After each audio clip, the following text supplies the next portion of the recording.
Hi and welcome back to my playthrough of Arkham Horror, the second edition. Yes, I'm still very much alive. We have our two first investigators in another world. Yugoth in this case. We have two gates for those, so that's really not a problem that we have basically two investigators at the same other world. Whereas Michael McLennan is still trying to keep Arkham clean. Let's see how well he does that. I cannot recall any goofs or so. Maybe I did, and make me aware. And I will try to correct them as much as I can. I think, yeah, the only thing left to do is to move the first player marker to Michael McLennan. There, we're starting with our new upkeep phase. And the idea was to make use out of his trophies. He got one from the graveyard, and with 5 trophies he could either gain clues or he could get a blessing. For both he needs 4 movement, which he has, so that's basically okay. Do we want to change the fight value for the next round or so? Or should we simply leave it as that? No, I think we are okay actually. No, I really do think we are okay. On the other hand, we are already at our monster limit for Arkham, so we don't have any more stones here. These do help me. So the other thing that he could do before he's actually whatever doing stuff could be maybe to take out this cultist here, for example. Relatively easy to beat would be another thing. And again, keeping Arkham clean might be the right thing to do actually. The Lang Spider could move out, but again, he is our tank, and I think just to go for the blessing now, whereas this guy could we make it then the next round to the graveyard for the South Church. 1, 2, 3, 4. Yeah, that would still be okay actually. That would still be okay. So I guess he is going to upgrade his fight, bringing down his will, which he doesn't need against the cultist in this scenario. Yeah, I do like that actually. Cool stuff. That was his upkeep. I think apart from that he doesn't have anything else to do here. No. Then we have to deal with Bob Jenkins. And I was a little bit incorrect. I was a bit too quick on that. In order to close a gate, you either need to go for a fight or for a lower check. And I think that's what he is going to increase then. I mean, he has his lore, which would bring him, if he would upgrade it, it would be a 4. But this would also be a 4. He will not make it out of Yugoth this round. I mean, that's clear. But still, I want to prepare him as much as I can. So let's do that, because it's still a better chance for him, I guess. And we can keep everything else there. They have only a focus of 1 anyway. And as for Sister Mary, I'm again not going to go for the alchemical process. She still has $3, which I guess is okay. You typically don't need money in any other world. Could be wrong though. So I guess the only thing left to do here is to roll for our blessing. And yes, this time again we are good. Like that die a lot actually. And yeah, do we want to change something here? She doesn't need that many speed. Let's, I don't know, let's bring this spawn down a little bit. Yeah, just to whatever, maybe roll a die for a sneaker, so if something comes up in Yugoth. Yes, and these were all of the upkeep stack. Let's do the movement. Michael is first. He's moving, 1, 2 spaces here to the cultist, who he has to fight. Now, we are not going to evade that cultist. We are not going to do a horror check. We simply are basically rolling. Yeah, we have a fight value of 5. Plus 6, that's 11 plus 1, so that's 12 die. So I think we should be in an okay shape taking down that guy. 12, right? And yeah, 1 here. We still have, when that's enough, right? I mean, we only has a toughness of 1. Yeah, that's enough. And let's roll some dice. Doesn't matter. Good roll. Awesome. We have taken care of that cultist here too. Again, monster control is important. Doesn't get any clues whatsoever, though that's kind of a bummer, but still, I think that this was worth it. Okay, that was a quick movement phase for Michael, but so it will be for both Sister Mary and Bob Jenkins. They will simply move to the next stage of Yugoth. Then we would move into the encounter phase. Michael doesn't have one, so we can directly jump into Bob. Yeah, Bob has a first encounter here in Yugoth this round. And here we have a yellow one again. It's an other this time. You inadvertently summon the Haunter of the Dark to carry you through the void. You must lose sanity equal to your current stamina or stamina equal to your current sanity. Okay, got it. But gain 2 clue tokens for each monster in the sky. We have 1 monster in the sky. That's 2 more clue tokens for him, which would be additional rerolls. Oh yeah, I think we have to do that anyway. So there is no May, which in this case we cannot lose 6 sanity, obviously. So we have to lose 2 stamina, that is. Okay, that's... well, these encounters definitely do hurt a lot, actually. So let's get rid of this. And then, yeah, we will take, 2 clues, of course. Let's not forget those. Those are really important. Can help us to reroll a lot of dice in the end. Nice. And then we have Sister Mary. Here we have a blue card this time, and it's still a Yugoth one. Make a low -1 check to realize that you have come upon the Shining Trapezoedron and the upper proper protective spell. If you fail, okay, let's not fail. Her lore is a 4, so she's rolling 3 dice. Okay. Yeah, that's absolutely good enough, and she was Steel Blast. Okay, nothing good happened here, but also nothing bad, which means we are making it out of Yugoth then the next round. Awesome, so we can then try to basically close both of those gates down there. Oh, that would be nice. Close and seal. That's amazing, actually. Those were all the encounter phases. Let's go into the Mythos phase. Well, a rather quick round, actually. But let's see. Okay, we will open another gate at the woods this time. Basically over here. That's a gate to Relie. Okay, -3. That's a tough one.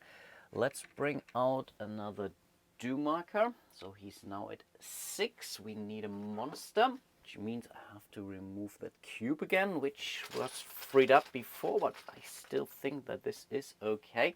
And that's a Maniac.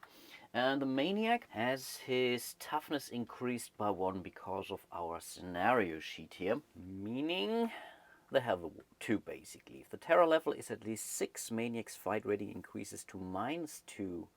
Okay, so he's really getting more fierce as we go. But that's okay. We still have to spawn a clue at the Historical Society this time. All the way down there. Monster movement. We have diamonds, circles, and rectangles.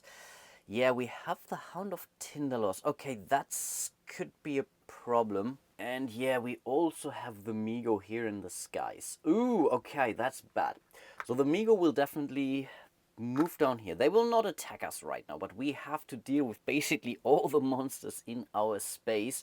And as far as I remember, no, this Warlock is a stationary monster, doesn't do anything. Oh, that was pretty bad, actually. I think this was a Crescent Moon, exactly. But yeah, the Hound of Tindalos, actually, will also move directly to the nearest investigator inside a location. Inside a location in Arkham. Oh, okay. No, that's good. We are not in a location. We are in a street space. So it doesn't move, it seems, because no one else is in a location. Oh, okay. For a second, I thought he would really have to deal with 2 monsters next round. Not the end of the world. I'm pretty sure if someone can manage to do that, it's actually Michael with his Chicago typewriter. Okay. But still, he might have to deal with the Migo. Does the Migo do anything? If you pass a combat check, return it to the box and draw 1 unique item. Okay, we cannot keep it as a trophy, but that's okay. Then let's deal with the event. Due to the renewed prosperity that has come to Arkham, the terror level cannot increase. Ooh, ooh. Now, that's a very nice one. We will totally replace it. Which also makes the Maniac less dangerous. Okay, I like that one a lot, obviously. Cool event. Or encounter. What am I talking about? Mythos card in this case.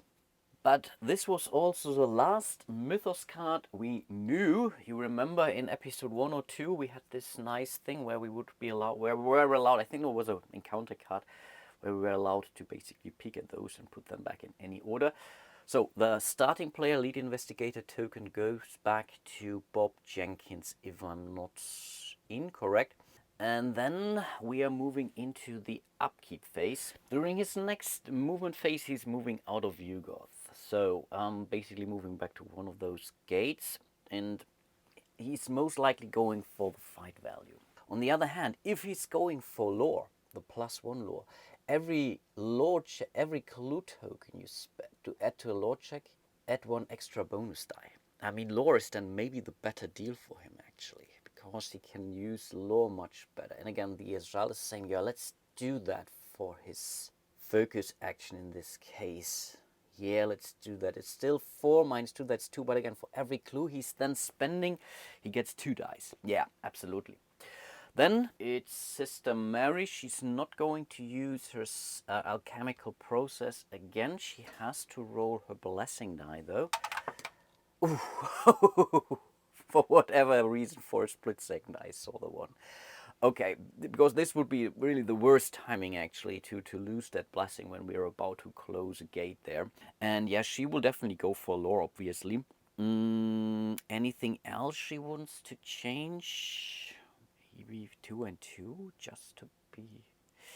Yeah, why not? Let's do it like this for the basically round to come afterwards. And then it's Michael McLennan. I think he will use his focus to basically increase his will a little bit, because he's about to fight that Migo there, and not really tough, but would maybe cost him some sanity, and that's what we want to avoid for him at least. Okay, those were all our upkeep steps. Let's move into the movement step. We start with Bob Jenkins, and which gate does he want to leave it to? Which one is physical immunity? Can he do anything against the monster with physical immunity? Actually, he can use his Brazier of Souls. No, I think that is fine actually. I think he can deal with that. So we are moving him down here to the Black Cave. Of course, down there, he has explored the gate, so we are placing an exploration marker next, so he's not getting sucked in the same gate, as long as he's not leaving the location, that is. And I believe he can also one time, more or less, ignore that monster at his location, because he just stumbled out of Yugoth in this case. Yeah. Then we are moving to Sister Mary, basically the same thing over here. She's also grabbing her exploration marker, and both in the encounter phase, basically, they can then try to close their gates respectively. Nice. Last but not least, it's Michael McLennan, and in order to move, he would need to evade this monster actually, because yeah, if you are fighting or starting a combat with any monster, this ends your movement phase, unless some special rules occur. I could still consider my Migo brain case highly thematic, as we are dealing with the moon here. While in Arkham, exhaust and spend all of your movement points for the turn to swap places with another investigator or monster in Arkham. So what he could do now instead is to basically exhaust this card, spend all my movement points, which is 4, and then we could in fact consider to swap places with the Hound of Tyndalos, for example. That's actually a very interesting choice. On the other hand, maybe we simply just want to fight that, because we could still have an encounter at Black Cave for Michael McLennan, but again, having some kind of monster control, and he's in really excellent shape right now, I think we are not going to do that. Might be a little bit short-sighted right now. He could still do that later on, by the way, so that's still okay actually. I think it works out in respect to timing anyway. No, I like that. Yeah, let's do that. And so basically we are going to fight that monster down here. So basically we are saying we are trying to leave that space. That's when you're triggering the combat in that case. Okay, we have to go for the horror check, which is a -1. His will is 3, so he's rolling 2 dice actually. Yeah, not a lot, so he could definitely... Oh, he could really lose some points here. Is there anything we can do? No, I don't think so. It simply has to work, yeah, like that. Awesome, good job. And then again, we are using our Tommy gun, and we have now only quote-unquote 4 fight dice. There is a 0 plus 6, that's 10 dice. And we are looking for 1 success, and there it is. Awesome. This one is gone. So it goes back to the Monster Cup, but we will draw 1 unique item. Yeah, and here we have found a pretty rubbish one, a mission. We have to visit the Historical Society, then the Graveyard, then the Curiosity Shop. We have to sacrifice 2 stamina. which for him is okay, I guess. And then, yeah, but the effect is cool. Remove one Doom token from the Doom track. It's okay, especially, maybe it's not that bad. My fighting Azathos, yeah, I think removing Doom there could be key, actually. But we have gotten rid of that Migo. That was the plan all along, right? And then, yeah, we are moving into the Arkham encounter phase, and we don't really have any real encounters because Michael's in the street space, nothing to gain there, and both of them will definitely try to close and seal their respective gates. Yeah, absolutely. So we have to start with Bob Jenkins. As mentioned, he's going for the law, which is 3 plus 1, that's 4. Unfortunately, minus 2 in this case. So that's only 2 dice for him, right?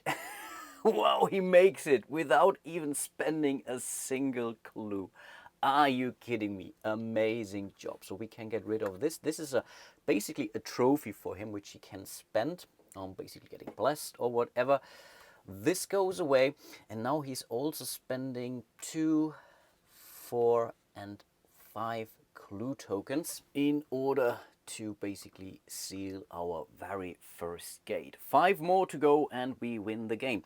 And this gate was a circular gate, so we can remove a circular monster from the board, and we do have one actually. Up here at Independence Square, we are removing the Warlock, which, yeah, gives us one of those cubes back. So yeah, that's really good in respect to monster control. Nicely done. And then we basically have to do the same thing for her, actually. Yeah, she's also trying to close that gate. Her lore is also a 4, so she's also rolling 2 dice basically. And yeah, let's see. And yeah, she is blessed. She is still blessed. Ha ha ha. Awesome. That gate has been closed too. She's also spending 5 glue tokens in total to get rid of this gate. We are also sealing it. So 4 more to go. The Night Gaunt stays here, which may not be the end of the world actually. And I'm really hoping I'm playing this correctly, that I think I really can ignore these monsters when I'm basically coming out of that gate. At least that's how far I understand it and remember it. Yeah, wow, 2 out of 6, that's not bad. And again, her losing against that Night Court could bring her back to another gate, and she still has 5 more clue tokens. So that's definitely something. Amazing job, guys. Yeah, way to go. Wow, pretty eventful round actually. I like that a lot, but we have to move into our next Mythos phase. So we have to see what we get. And unfortunately, we're getting another environmental effect. So we are losing our happy days are here again. And yeah, wow, we would open a gate at the Witch House, which we have just sealed. And again, we are not playing with gate bursts in this scenario here. I'm not playing really with the Dunwich Horror expansion. Oh yeah, I do like that a lot. Cool stuff. So no gate is opening. Then we bring out a new clue. No, that's the activity. Stupid. That's the activity. The clue appears at the Black Cave over here. I like that a lot. And then, yeah, now we have an activity to deal with, which are somewhat similar to rumors to some extent, as far as I remember. Investigators who... Oh no, we have to deal with monster movement first. What am I talking about? So we have the pluses and the crescent moons. We definitely do have a crescent moon, but we no longer have... We don't have any pluses. No. Which in this case means only the maniac moves out of the woods into Uptown. No, I think that's basically it. Yeah, now we are dealing with the Man in Black. Investigators who end their movement in the French Hill streets, yeah, which is pretty much here, may deal with the Man in Black to gain power. They roll dice equal to their current sanity, and for every failed die, they lose 1 sanity. If this reduces them to 0 sanity, they are devoured and the player must start a new character. Otherwise, they gain 1 clue token and draw 1 spell. Okay, but this seems to be a May, right? May deal with a man. Yeah. Okay, that's fine. So we end it here. I think these are the activity tokens. Could be wrong, but I think it will still help me. Unfortunately, we are removing this Happy Days card here, but yeah, maybe this is something. It is something to consider, but wow, that's a pretty brutal one actually. But okay, that was a rather short 2 rounds and a very eventful 2 rounds. So I think I will keep going at least once more. So the starting player marker goes to Sister Mary, which might be a problem actually. Let's deal with our upkeep first. And the main problem for her is she basically lost all but one sanity while she went to Yugoth. And she might need to fight this guy. So, that's the thing. Or should we try to evade? That's maybe something to consider too. I mean, this has an evade check of -2 actually. So we could increase, but that's tough. We could increase her sneak by 1. She has 1 more will here, so she could definitely fight it, and then we could try to win actually. That's the thing. Against the Nightmare, because I'm not sure if I really do want to be sucked into the next gate with her. I want to really send her to, I don't know, I think it's the Arkham Asylum or so. Yeah, exactly, to the Arkham Asylum. There she could basically rest and get all her sanity back, which would be huge for her. So now I'm a little bit regretting that I haven't used his special power to basically trade positions with Sister Mary's monster instead. I think this would have helped her. I was not really thinking straight or wasn't thinking it through. So I still think we should try to sneak out of that space actually. I think we should do that actually because I need her to rest. My worst case would be she's, yeah, I think it's not the, let's try that. Let's actually try that. Let's increase her sneak. She's only rolling 1 die, but she might be still blast. That's something that is left to see now. And maybe bring this monster here back to the witch house. So yeah, we will have to see if she will remain blessed or not. No, it had to happen at some point in time. It had to happen. Yeah, unfortunately, she's no longer blessed. That's really a huge bummer, actually, but okay, it had to happen at some point in time. And there is no way to reroll this. This is not a test, so I cannot spend any glue tokens for that. Yeah, okay, that's really bad for her now. And I think here we still have the 4 movement. That's good. I think now I should really start considering to have him blessed, maybe. I think he has to, I mean, getting the 2 extra clues would also give him 5 clues in total, with the science building clue there. But really getting blessed is so major. Yeah, let's leave everything as it is actually. Let's leave. If he would have been first this round, he could still help Sister Mary, but yeah. And that's the one piece about this game, that you cannot choose who is going first is really bad. This is such an incredible and significant improvement in Eldritch Horror that you really, after every round, you can choose the new lead investigator. And by then you can really decide who is doing stuff. And in 3rd edition, you can choose the order of things completely, which I basically do like a lot. Yes, it leads to a lot more discussions, maybe who goes first, who goes next, and so on, but still, it gives you a lot of decisions in a game like this, where randomness is typically always a major thing in the end.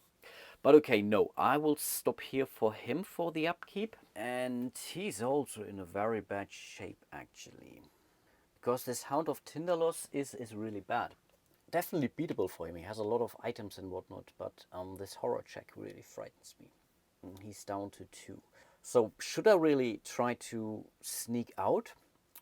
Which would basically allow me to roll at least 2 dice, so there is a chance.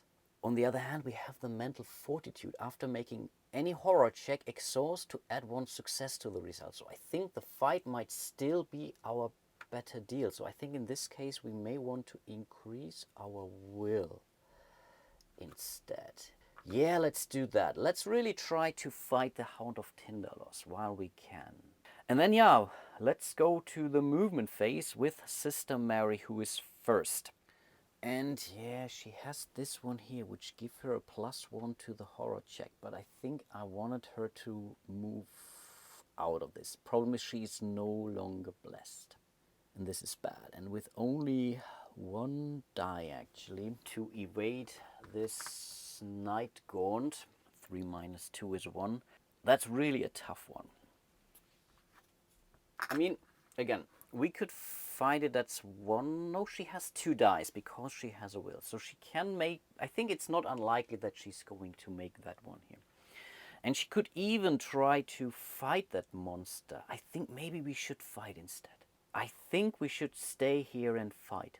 So again, in order to trigger that fight, we basically say we are going to leave that, so we are fighting that monster now. At least that's how I understand those rules. Maybe that's something in the revised rulebook, I don't know, but I think I'm definitely allowed to whatever fight that monster by saying I want to leave that space. So we are going for the will, which again is a -1. She has a 2 + 1, so she's rolling 2 dice. And this is now crucial, because if she's now failing this, only if it's 1, she only has 1 sanity left. So let's see. And that was an epic fail. So I think let's try at least 1 additional roll, basically a re-roll. So we're adding roll. And that's a 6. Awesome. So we were successful to basically go through that horror check here, which is absolutely nice. So now we can fight it with a -2. It doesn't do us any damage, that's the good thing, but again, I don't want to be sucked through another gate. So I guess we are now going for, yeah, we have to go through the, have to discard the holy water, which gives us 6 combat dice plus the 2. That's 8 minus 2 is basically the 6, exact. So we are rolling 6 dice now, but we still need 2 successes actually. Yeah, and that's not good enough. Let's spend, I mean, we have the clues, so we have 1, so let's, I think we had 1 more die, right? Oh, wait a second, before I spend, we had 1 more die. Let's roll that die. No, that's not good enough. So now we are spending another clue to roll an additional die, and that's the 6. Amazing, amazing. So we were able to defeat this one, and we can keep it as a trophy for her too. And then with her next action, or with her next turn, she might be able to move out of that up to the Arkham Asylum, and from there getting some rest. Nice. Okay, that was really important. Michael can now decide if he wants to help out Bob Jenkins up there, but again, this one is really a problem. He only rolls 1 die. I think, again, the plan was to have Bob Jenkins do this on his own, I believe. So let's not do that. We kind of stay on target. We will move 1, 2, 3, 4 spaces to South Church. We can move through here. That's basically an activity which we could do, and the idea is to get a blessing here at South Church. Yeah, let's do that. And then it's Bob. He's basically in the same boat as Sister Mary. So he's, I think, what did we plan? Did we plan to fight?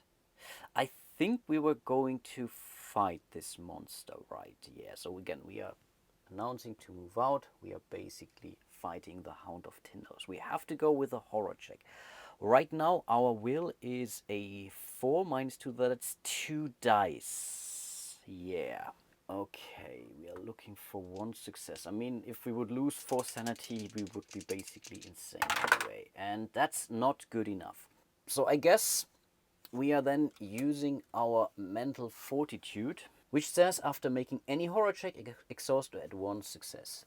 This does not refresh unless we are refilling. So we basically can auto-pass those things. So that's really not the end of the, we are not going to spend any additional clue tokens whatsoever. No, we have passed that check. And now we are going for the normal combat check, which would be a -1. It has 2 toughness and it does 3 damage if we are not making it.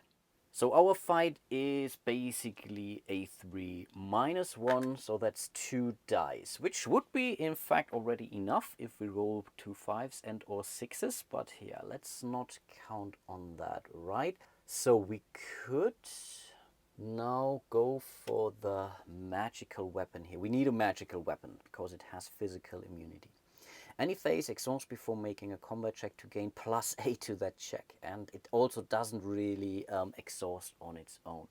But that's basically 10 dice then in total. Yeah, so should be possible, right? We need 2 successes. Yeah, no, famous last words. Okay, so we are exhausting this in order to do that, and 1 2, yeah, that's more than enough. Awesome job. So this Hound of Tindalos is no more, and again, it had to be a magical weapon. Cool. Oh wow, I like that. So we do have some actual trophies now. But yeah, he really exhausted a lot of his stuff, and he will not get it back with his next upkeep phase because he can only do that basically. He has to spend all his focus to untap either one of those. So that's definitely something, yeah, we have to think about that. But that was okay. That was actually okay. So we are moving into our encounter phase. We will start with Sister Mary, actually, who is down here at the witch house, so she can still go insane, that is. So it's not saying that nothing happens here. And there is the witch house, a gate and a monster appear. But no, they don't. Oh, that's on the wrong side. Actually, we have sealed this one, which means this is not taking effect. Nicely done. She survived another round. Then it's Michael here at South Church. He is spending 5 points worth of trophies, so they do go back to the Monster Cup, but this allows him to get a blessing on his own. I think he really needed that. Cool. And last but not least, we have Bob Jenkins at the graveyard. Testifying, Cooter Farrell talks about a group he's heard about up in Dunwich called the Believers. He wants you to stay away from them, claiming that they dance naked around the standing stones on the hills there in traffic with demons. Although most of what he says is nonsense, you manage to find a few useful kernels of truth. Gain 1 clue token. Wow! That is an amazing encounter. He's back to 4, not quite enough to seal a gate, but definitely on his way. Awesome, cool. This was a rather lucky round actually, so let's see how our Mythos card can destroy that effect. Okay, we have a gate at Independence Square where there is already a gate, so we might face a monster search, but now I'm really keen and tempted to use Bob Jenkins' Elder Sign Pendant, as it allows him during the Mythos phase exactly to prevent a monster search. Instead, 1 monster or 2 appears at the gate independent. So we would bring out a monster at Independence Square. Yeah, let's do that instead. Let's hope for something nice. And no, this is not nice. A Spectral Hunter. Also, a stationary monster with an ambush. If you pass a combat check against, you return it to the box and gain $5 immediately. That's not bad. It's a stationary monster, so it will camp there. But maybe we want... Oh, that's good. We could use... Oh, that's actually very good. I like that. I like that. I think we can do something out of this. Cool. But yeah, unfortunately, the Elder Sign Pendant is gone. And then a clue would appear at the Unnameable. No, there is also a gate down there, so it's automatically sucked away. And then we are dealing with monster movement. So the diamonds, the circles, and the rectangular monsters. And I'm not even sure if we have one. Yeah, we did have one, but this is a stationary monster. It's not gonna move. No, no. And overall, we don't have an awful lot of monsters. I think we only have 3 monsters on the board right now. I forgot to place a cube back there. Yeah, no, I think we can immediately deal with the headline here. Uptown hosts famous publisher. The Uptown Literati are hosting F. Tennyson's Neely, British publisher of The King in Yellow, again, at the old magic shop. Only the most elite are invited to hear him speak. Investigators in Arkham may immediately make a will -1 check. Anyone who passes may pay $3 to draw spells as if they were receiving magic lessons at the old magic shop. Oh, that's so tempting for her. The problem is I really wanted those dollars that Sister Mary had to move her to the psychiatric care. Instead of having an encounter here, you may recover sanity by receiving psychiatric care. You may either regain 1 sanity for free or pay $2 to restore your sanity to its maximum value, and I think that's more important. it's really, really tempting, but I think let's not do that. No, let's not do that. But yeah, these were 3 rounds of Arkham Horror. I'm still enjoying the heck out of this game. I totally hear you that you say that you should play it more often, and playing this one again makes me think I really do like this version better than the third edition. I still like the third edition, but yeah, I really see why this is also so. Yeah, it really comes with more theme. I would think it's all this artwork, the style, the encounters, the toughness. I think you really have way more decisions to make. But yeah, on the other hand, I would think the third edition is more, let's call it, balanced to some extent. But still, yeah, I really do enjoy this game a big deal. And yeah, before I forget, huge shout out to all of my patrons and channel members out there. Really do appreciate all your support. So if you want to support my little channel here, you will find me on Patreon. You can join me here directly on YouTube. Definitely like and subscribe, leave a comment, everything helps. And yeah, with that being said, hope to see you soon in one of my other videos. And until then, bye bye.